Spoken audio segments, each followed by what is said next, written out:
right now at 6, nearing the end. But I think the last 2 weeks are going to be a sprint. With 2 weeks left in the legislative session, we look at the top priorities for state lawmakers. We do have a lot of great work that we need to get done, and I'm hoping that we can come together in bipartisan ways. In a matter of days, thousands of Metro residents will rely on just 2 ambulances. That means longer response times to get to your loved one who is having a heart attack. We look at what this means for getting you help in times of an emergency. Plus, it was a giving extravaganza today, with our viewers giving back to Marshall Fire victims. The Colorado spirit is a real thing.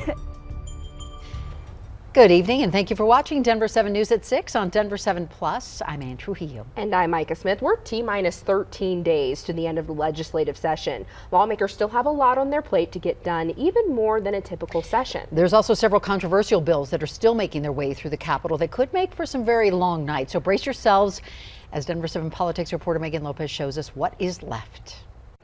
But I think the last 2 weeks are going to be a sprint. Just about anyone you talk to at the legislature has a metaphor for the last 2 weeks of session. I think anybody who has had to crash for a test during college, that's what I've always compared the last 2 weeks of session to. A metaphor I call this juggling BBs and bowling balls. for the chaos before the calm. This is like the end of a long road trip where everybody's out of snacks and they're a little gripey and like we're down to the warm water in the back. No matter what metaphor you prefer, though, the fact is there's a lot of work left and not a lot of time to do it. It seems like, the legislature kind of always procrastinates till the end. Of the 645 bills introduced this session, about 328 are still in play, much more than normal years, including some pretty big bills, like the fentanyl bill, which will tighten punishment on distribution and possession of the drug, or the election integrity bill, which aims to add more safeguards to prevent insider attacks. There's climate bills, producer responsibility bills, all of which could lead to fights and long nights. Another contentious topic, a bill to give collective bargaining rights to public sector employees who form unions. We do not want a state that is dependent on local control, dependent on counties doing their own thing to push state policy to them just as a payback to the unions. But then there are some bills both sides agree must pass this session, like wildfire legislation and some bills to allocate out federal funding. Also one to shore up the state's unemployment fund. We need to restore that unemployment trust fund before we leave here, and we need to do it in a significant way. We do have a lot of great work that we need to get done, and I'm hoping that we can come together in bipartisan ways. But with all these big ticket items left, it will mean some lower priority bills will have to wait, because no matter how you look at the calendar, There is actually no way to get through the 338 pending bills in the remaining 2 weeks. so now it's up to both chambers to decide which ones will matter the most. Megan Lopez, Denver 7. The only constitutionally mandated bill that lawmakers must pass each year is the budget. That one was signed into law on Monday. Nevertheless, there are still some big priorities, so don't be surprised if you see legislators at the Capitol this weekend.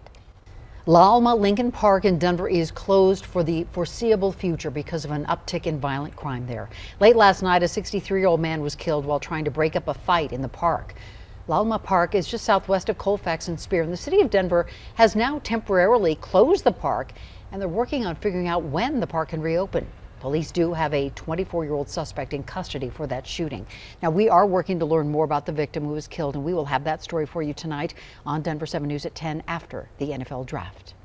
Police in Fort Collins are now looking for the parents of a 6-year-old boy who accidentally shot and killed himself earlier this month. Police say the boy's mother, Rosanetta McCall, had left the handgun out in the open in her home off East Lincoln Avenue, and she's being charged with child abuse and the unlawful storage of a firearm.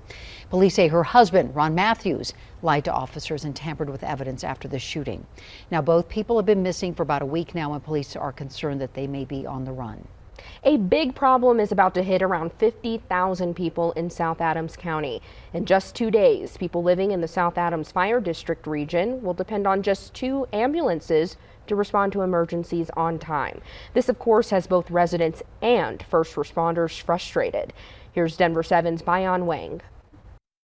That's extremely disheartening to hear. Some residents in South Adams County a heart attack's not going to wait. Received this notification from their fire district saying undue harm may be around the corner for the community, and they're pointing the finger at North Glen Ambulance. We've been informed that starting April 30th, that they would be reducing their coverage from a standard of 4 to 5 ambulances to a standard of 2. That's 2 ambulances that will be responsible for 50,000 people and 75 square miles in the district.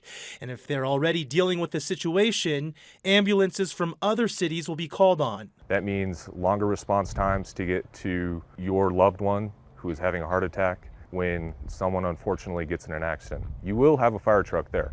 Your availability to be transported to a hospital will be delayed. And this has residents like Anthony Allen concerned. You're talking about somebody's elderly family that they could lose, that they had another 10, 15 years with. You're talking about losing an infant that might even choke on something as small as a toy. The fire department believes North Glen Ambulance is breaching its contract by reducing crews when all those crews were supposed to serve the district until July. Something really should be done about that. Even if it's volunteer, people need to step up big time. If I have to do my part, I would. Bayan Wang, Denver 7. The CEO of North Glen Ambulance told Denver 7 there are 2 sides to this issue, but would not return our emails or calls for comment.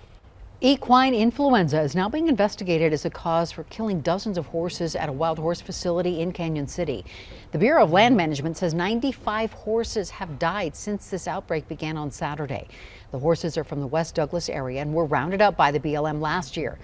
The BLM says they are reviewing operations at the Canyon City location to help prevent more outbreaks like this from happening.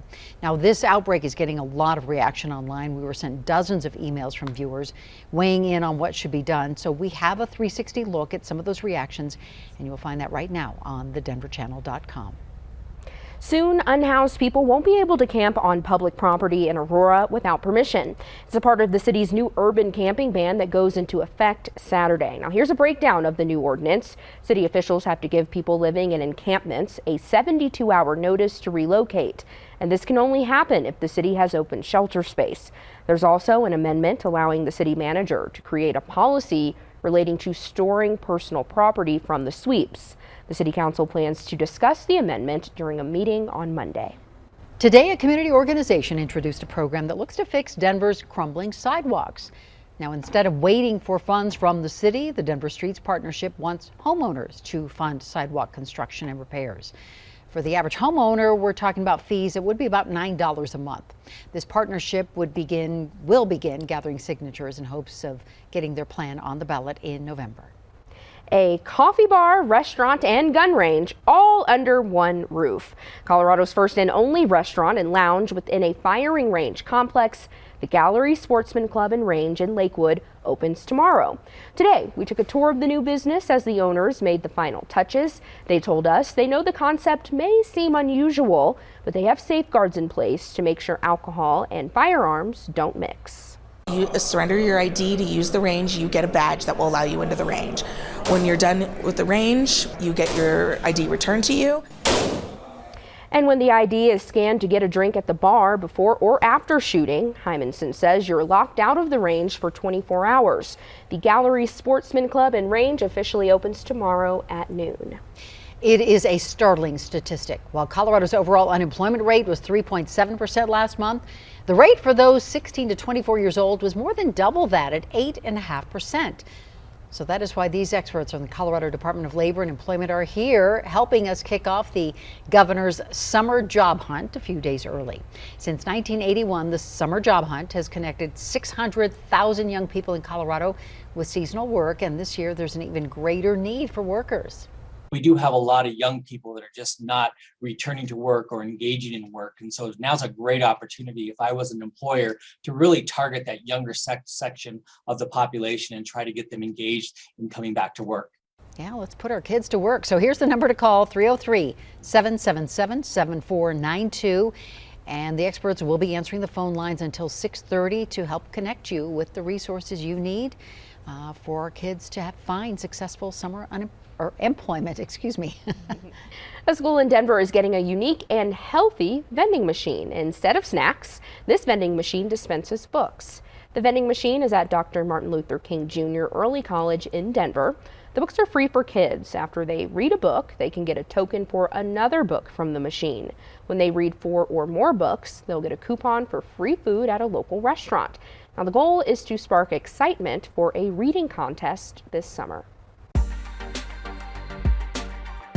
The Colorado spirit is a real thing. In times of need, Colorado steps up. This is one of the coolest things that we get to do. With a little help from our Denver 7 Gives viewers and Amazon, we got to give back to Marshall fire victims. This is a tremendous show of support from Channel 7, from Amazon.